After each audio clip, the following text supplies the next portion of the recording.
Wat het vir jou eerstens uitgestaan? Hoekom het jy die masjien geïnstalleer? Watse probleme het jy mee gesit? Ja, die grootste probleem was, ek het die bome uit hulle gewoonlik hierso so die Oktober, November, dan het hulle so 'n dip wat hulle net nie deurkom, hulle wil net nie groei nie. Frans het die probleme en eendag toe vat ek 'n graaf en ek loop deur die boorde en ek maak gate. Toe sien ek maar ek het hier op 30 cm 'n vaste laag. En ja, en is nat bo, maar hy's daai laag en hy kom net nie, die water kom net nie verder nie en met dit het jy baie oorbesproei en dan is dit weer te droog en so.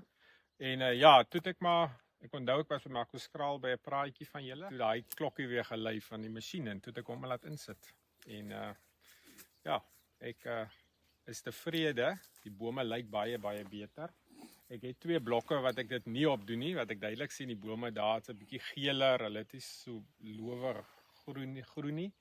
En ja, en dit voel vir my die grond is ook vir my loster. Ek het nou nie voor die tyd 'n meter gehad om net te kyk hoe vas daai laag was nie. Ek het maar met die graaf gekyk.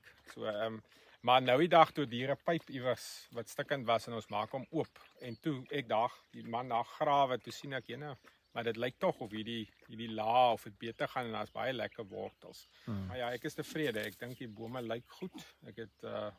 Ek kry nogal baie komplimente ook van mense wat sê joh, die kleur is baie beter. So hulle lyk baie beter. En ja, ek sien baie uit na die nuwe seisoen. Hoe het dit gevat voordat jy 'n verskil gesien het in jou filters in die pompkamer? Ja, dit was binne 'n week.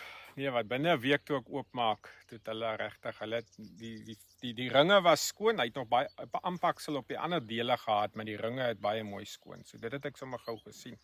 En een keer toe ek hom vir so 'n tyd laat hy geloop het en toe ek hom een keer wat hy geloop het, toe sit ek die masjien af laat hy sonder dit. En toe ek hom oopmaak, toe het hy dadelik weer op daai filterringe oral so 'n slijmlaagie wat hy weer maak. So hy dadelik weer begin aanpak.